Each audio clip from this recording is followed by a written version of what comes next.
So చూస్తున్నాం. So ముఖ్యంగా విజయవాడ, గుంటూరు ఈ ప్రాంతంలో చూసుకుంటే కనుక సో ఏ సామాజిక వర్గానికి టీడీపీ ప్రాధాన్యతని ఇస్తూ వస్తుంది అని మనం చూస్తూనే ఉంటాం. దాంట్లో కొత్తగా చెప్పనక్కర్లేదు. ఆ మాటకు వస్తే మెజారిటీ ఆఫ్ ఎంపీ సీట్లో వాళ్ళనే ఆయన పోటీకి పెడతారు అనేది చాలా సందర్భాల్లో తేలిని. సో ఇన్స్పైట్ ఆఫ్ దాట్ ప్రస్తుతం వైఎస్ఆర్సీపీలోకి వస్తున్న నాయకులు ఏ కారణం చేత వస్తున్నారు, ఇక్కడి నుంచి వీడుతున్న నాయకులు ఏ కారణం చేత వెళ్తున్నారు, బోత్ ఆర్ నాట్ సేమ్ అనేది ఇప్పుడు చర్చనీయాంశం. ఏం చెప్తారు టు స్టార్ట్? అంటే ఇక్కడ ముందుగా మీరు ఒక పాయింట్ కరెక్ట్గా చెప్పడం జరిగింది. అదేమిటంటే ఒకటి కేసినేని వ్యాఖ్య, రెండు కర్నూలు ఎంపీ సంజీవ్ కుమార్ వ్యాఖ్య. మామూలుగా అది ఒక జర్నలిస్టిక్ పద్ధతిలో సాక్షి టీవీ అయినా సరే ఓ పద్ధతి ప్రకారం చెప్పారు. అదే ఇవాళ నేను ఇప్పుడు తిరుపతిలో ఉన్నాను, ఈనాడు చూస్తే బీసీలను దూరంగా పెట్టారని ఆయన అన్నాడని చెప్పి పెద్ద వార్త వేశారు. ఇంకో పక్క ఏమని తిరుపతి మన కేసినేనిది ఊరికే కేసినేని సీఎంతో భేటీ అంతేగాని చంద్రబాబుని మోసగాడు అన్న పదం వాడాలి కదా. జర్నలిస్టిక్ ఇది ఉంటే కనీసం సబ్ హెడింగ్ అయినా పెట్టాలి కదా, అదేమీ పెట్టలేదు. అంటే ఈనాడు వారు ఎంత పతనావస్థకు చేరారు వాళ్ళ జర్నలిజంలో అన్నదానికి ఇవన్నీ ఉదాహరణలు. తెల్లారు లేస్తే ఆ పేపర్ చూడాలంటేనే ఇబ్బందికరమైన పరిస్థితిని వాళ్ళు ఒక మాఫియాలాగా మారి ఆ రకంగా తయారయ్యారు. అదొక యాంగిల్. ఇక్కడ కేసినేని నాని గారి వ్యాఖ్యలు చూసినప్పుడు ఆయన తనను ఏ రకాలుగా అవమానించారు, ఎక్కడెక్కడ మోసం చేశారన్నది చాలా డీటెయిల్డ్గా చెప్పాడు. చంద్రబాబు గారు అంత పెద్ద మోసగాడు లేడు అని చాలా 10 ఏళ్ల అనుభవంతో ఆయన 10 ఏళ్ళు కాదు, అంతకుముందు నుంచే పరిచయం, అంతకుముందు నుంచే ఆయనకి సంబంధ బాంధవ్యాలు ఉన్నాయి కాబట్టి 15 ఏళ్ల రాజకీయ పరిచయంతో ఆయన ఆ వ్యాఖ్యలు చేశారు. నిజంగానే మరోవైపు సంజీవ్ కుమార్ బీసీలకి దూరం అని అన్నారు, కానీ అది పచ్చి అబద్ధం కదా. ఆయన బదులు ఇచ్చింది ఇంకెవరికి? ఓ బీసీకే. నిజానికి జగన్ గారు వచ్చిన తర్వాత కర్నూలులో గతంలో కాంగ్రెస్ పార్టీ తరఫున ఎప్పుడు కూడా కోట్ల సూర్యప్రకాష్ రెడ్డి గారు, విజయభాస్కర్ రెడ్డి గారు వాళ్ళు ఉండేవాళ్ళు తప్ప ఈ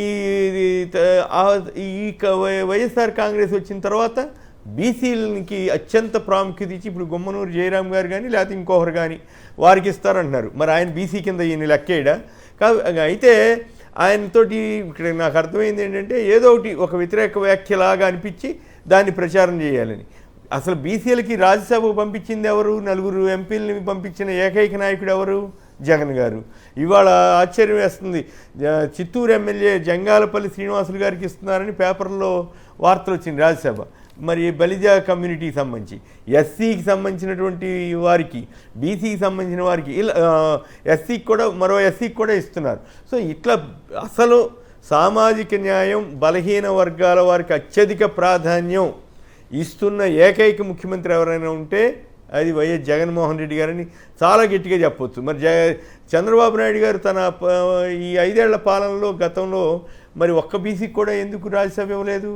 సో కాబట్టి సంజీవ్ కుమార్ వ్యాఖ్యలు అబద్ధం, అసత్యం అని తేలుతుంది. మరోవైపు కేసినేని నాని గారి వ్యాఖ్యలు వాస్తవం అనేది అర్థమవుతుంది. అంతేకాకుండా కేసినేని నాని గారికి ఇంకో కుటుంబంలో చిచ్చు పెట్టారు అనేది ఓపెన్ సీక్రెట్. ఆ చిచ్చు పెట్టడానికి కారణం ఎవరు? లోకేష్ కావాలని ఆయా కుటుంబాల్లో వేర్వేరు వ్యక్తుల్ని ఎంకరేజ్ చేస్తూ వాళ్ళ మధ్య తగాదాలు పెట్టారన్నది ఓపెన్ సీక్రెట్గా మారింది. ఆ విషయాన్ని ఆయన కేసినేని నాని గారు చాలా స్పష్టంగా చెప్పడం జరిగింది. సో ఇవన్నీ చూసినప్పుడు చంద్రబాబు గారు ఏ రకమైనటువంటి పరిస్థితులు, పైగా ఇక్కడ ఇంకో ఇంట్రెస్టింగ్ పాయింట్ ఏంటంటే కేసినేని నాని ద్వారా కమ్మ సామాజిక వర్గాన్ని కూడా చంద్రబాబు గారు కొంత దూరం చేసుకునే అవకాశం కనపడతా ఉంది. రెండో వైపు కేసినేని నాని వెల్లడించిన మరో ఇంట్రెస్టింగ్ వ్యాఖ్య, బోండా ఉమా గారి భార్యకి ఇక్కడ మేయర్ పదవి ఇస్తే ప్రమాదం అని చంద్రబాబు గారు వ్యాఖ్యానించారని, అందుకే తన కుమార్తె శ్వేతని అర్జెంటుగా ట్రస్ట్కి రాజీనామా చేసి తీసుకొచ్చి ఇక్కడ పోటీలో దించమని చెప్పారని అన్నారు. తద్వారా కాపు వర్గాన్ని కూడా ఆయన ఒక రకంగా అవమానించినట్లనేది అర్థమవుతోంది కేసినేని నాని గారు చెప్పిన రహస్యాన్ని వెల్లడించిన తర్వాత. సో ఈ రకంగా ఏ రకంగా చూసినా చంద్రబాబు గారికి ఇది పెద్ద కేసినేని నాని గారి ఎఫెక్ట్ 10 ఏళ్ళు ఎంపీగా ఉన్న వ్యక్తి ఆ రకంగా బాధపడటం కానీ ఆ రకంగా మోసపోయానని చెప్పటం కానీ ఇవన్నీ కూడా ఖచ్చితంగా పార్టీ మీద ఎక్కువ ఇంపాక్ట్ చూపుతాయి. వేరేజ్ సంజీవ్ కుమార్ అన్న ఆయన అంతకుముందు రాజకీయాల్లో లేని వ్యక్తి, ఒక డాక్టరు, వారికి వెంటనే అసలు నిజానికి టికెట్ ఇవ్వకపోతే పార్టీకి పని చేయాలా, అది పద్ధతి. సరే ఇష్టం లేదనుకుంటే కామ్గా ఊరుకోవాలా. కానీ అనవసరమైన వ్యాఖ్యలు చేసినట్లుగా వ్యతిరేక మీడియాలో వచ్చింది, అది వాస్తవం అయ్యుంటే. ఎందుకంటే కొన్నిసార్లు చూస్తున్నాము, వీళ్ళు ఈనాడు ఆంధ్రజ్యోతి వాళ్ళ తోచినవన్నీ రాసేసి వాళ్ళ పేరు వీళ్ళ పేరు పెడుతున్నారు. తర్వాత వాళ్ళు లబోదివో నేను ఎక్కడన్నాను ఇవన్నీ ఖండించాల్సిన పరిస్థితి వస్తూ ఉంది. సో అట్లా కాకుండా ఉంటే, అట్లా అయితే ఓకే, ఆయన మళ్ళీ సవరణించుకోవాలి. లేకపోతే ఒక డాక్టర్ అయి ఉండి ఆయన అట్లా మాట్లాడకూడదు. పదవి ఇస్తేనే ఆయనకి ఇదా, మరి 5 ఏళ్ళు ఎంపీగా ఉన్నా అంటే అది పదవి కాదా, అది ప్రజాసేవ కాదా? అట్లా మాట్లాడటం అనేది అనుచితం అవుతుంది బహుశా ఆయన మాట్లాడుంటే. వేరే కేసినేని నాని గారు చాలా ఓపెన్గా ఇంతకాలం 5 ఏళ్ళు ఓపీకి 10 ఏళ్ళు ఓపీకి బట్టి ఎన్ని అవమానాలైనా ఎదుర్కొన్నానన్నారు.